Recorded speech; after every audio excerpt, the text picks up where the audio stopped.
vidéo, nous allons tout simplement voir l'association des condensateurs. Quand est-ce que, mais qu'est-ce qu'on obtient lorsqu'on associe les condensateurs? On a déjà fait une première vidéo. Là, il s'agissait d'une association en série.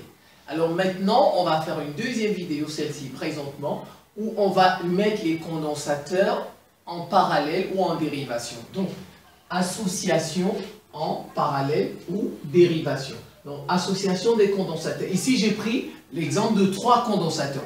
Dans des exercices, on peut vous donner 2 condensateurs, 4, 5, 6. Ben, c'est la même chose, c'est tout. Ah ben voilà, donc, voilà. Vous avez un circuit. Regardez, c'est en parallèle, n'est-ce pas? C'est en parallèle. Voilà, c'est en dérivation. En dérivation. On va de A à B. Voici le premier condensateur. Vous voyez, ça sont les armatures du condensateur. Ça, c'est le premier condensateur. Sa capacité, c'est C1. Ça, c'est le deuxième condensateur. Sa capacité, c'est C2. Eh bien, là, vous avez le troisième condensateur. Et sa capacité, c'est C3. Et vous avez, tout ça, c'est soumis à une tension. Donc, là, on est dans un circuit qui va de A à B. Ce sont les bornes du circuit. Alors, donc, vous voyez, là, c'est en parallèle. Alors, lorsque vous avez des condensateurs en parallèle ou en dérivation, ils vont prendre une certaine charge. Les condensateurs prennent des charges. Je commence par le condensateur 1, ce condensateur. Pour le condensateur 1, il a pour charge Q1, voilà, il a pour charge Q1, et Q1, c'est sa capacité fois U, fois la tension du circuit.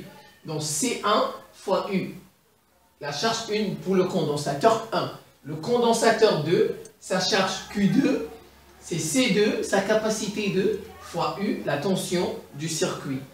Pour le condensateur 3, Q3 égale C3 fois U. Et bien voilà, c'est très simple. Maintenant, alors quand on a une association en parallèle ou en dérivation, on obtient, voilà, quand on les met en dérivation, on obtient un seul condensateur.